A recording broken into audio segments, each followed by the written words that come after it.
इसीलिए तो कह रहे हैं कि ये कथा अमर है अपने आप में। हमने बीच में पासों की बात करी, ठीक है जी। और पासों से एक नाम निकल कर आता है शकुनी जी।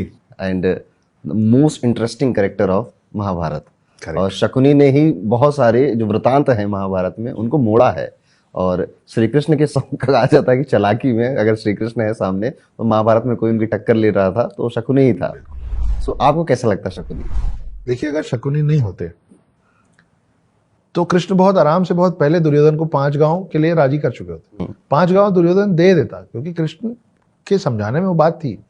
लेकिन दूसरी तरफ शकुनी ऐसा डेविल पावर बन के खड़े हुए थे कि उनको मालूम था कि अगर दुर्योधन ये बात मान गया तो महाभारत का युद्ध नहीं होगा।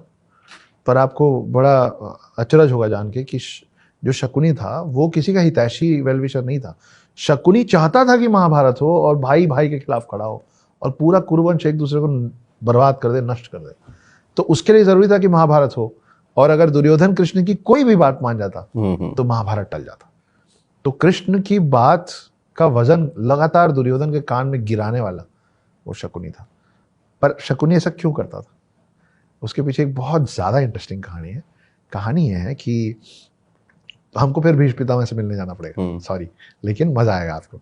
तो भीष्म पितामह द्रोणाचार्य, भीष्म पितामह धृतराष्ट्र के लिए एक वधु ढूंढ रहे थे क्योंकि ये अंधे थे धृतराष्ट्र, तो इनके लिए वधु ढूंढना आसान काम था नहीं।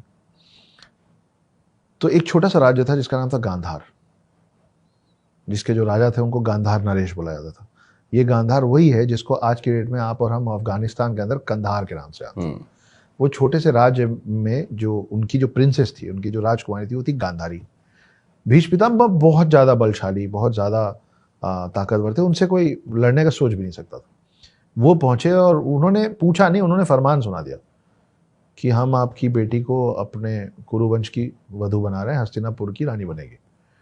सबको मालूम था कि धृतराष्ट्र अंधे, लेकिन वहां पे गांधार नरेश बहस नहीं कर पाए, रोक नहीं पाए, मना नहीं कर पाए। जिस बात की तकलीफ शकुनी को उसी समय से थी। ये तो हो गया, शादी हो गई। शादी के बाद भीष्म पितामह को पता चला कि गांधारी जो थी वो मांगलिक थी, जो कि इन्होंने बताया नहीं।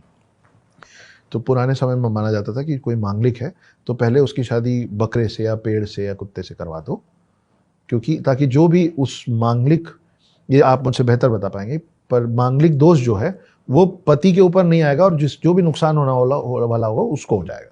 तो कई अभी भी पीपल के पेड़ से, घड़े से करवाते हैं, कुंभ विवाह कहते हैं, कुंभ विवाह कहते हैं, बकरे से करवाते थे, पेड़ से करवाते थे। तो ये बात जब भीष्म पितामह को पता चली कि ये मांगलिक थी और इसकी शादी धृतराष्ट्र के पहले एक बकरे से करवाई गई थी और बकरे की बलि दे दी गई थी, तो भीष्म पितामह चीटेड फील की कि ये मेरे को पहले क्यों नहीं बताया गया, ये मुझे अब क्यों बताया गया। तो उस समय का रिवाज ऐसा होता था कि आपको जो बुलाते थे, जो आप जिसके अतिथि बन के जाते थे, वो निर्णय लेता था कि आपके टेबल पे क्या रखा है, आप क्या खाएंगे। अब वाला नहीं है कि अब जो मेहमान है उससे पूछा जाता ना, आप बताइए क्या खाएंगे, फिर हम होटल में फोन करते मंगा लेते। पहले ऐसा नहीं होता था, पहले आके बैठते थे, भोजन में जो परोसा जाता था वो मेहमान को खाना पड़ता था।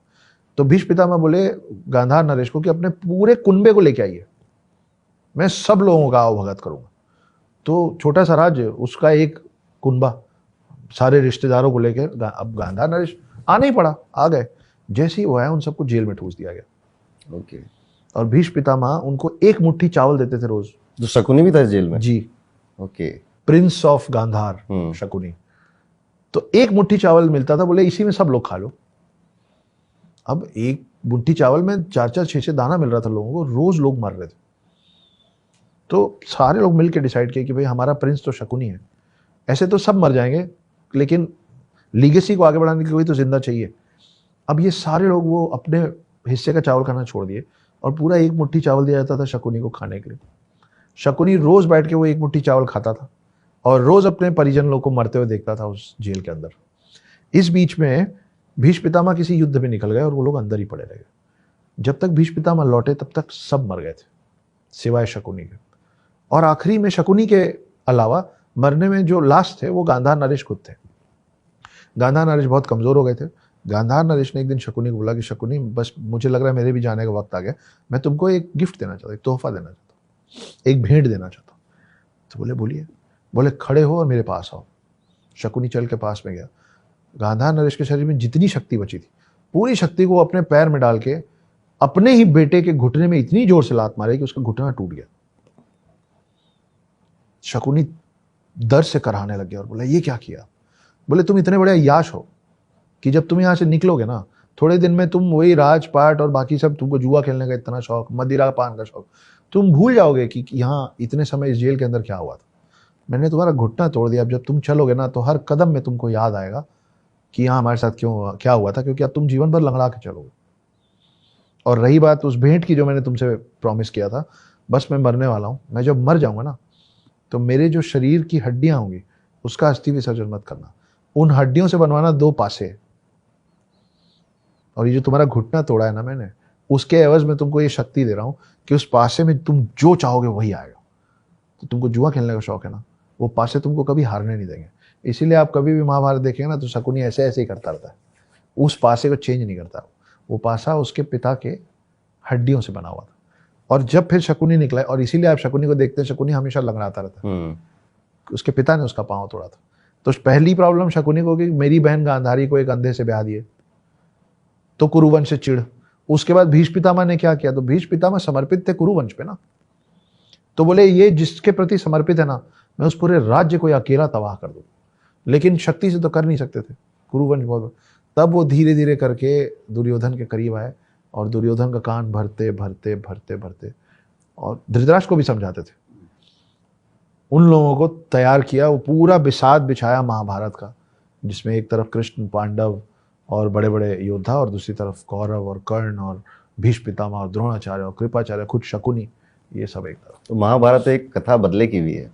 बदले की ये देखिए ना, आप पीछे जितने पीछे से हम बात करें ना, हर चीज जो महाभारत में हुआ है ना, वो एंड ऑफ स्टोरी है। वो 18 दिन क्लाइमेक्स है सिर्फ।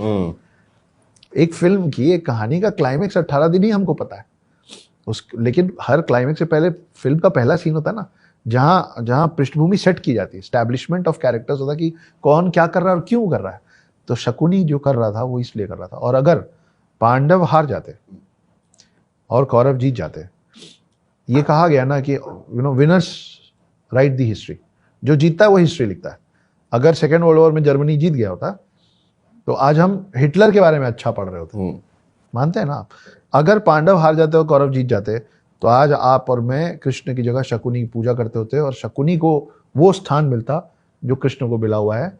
क्योंकि कृष्ण की बराबरी यहां से अगर कोई कर पा रहा था पूरे महाभारत में, तो इकलौता शकुनी था। Interesting, very interesting. काफी नया मुझे भी आज आपसे सुनने को मिला है।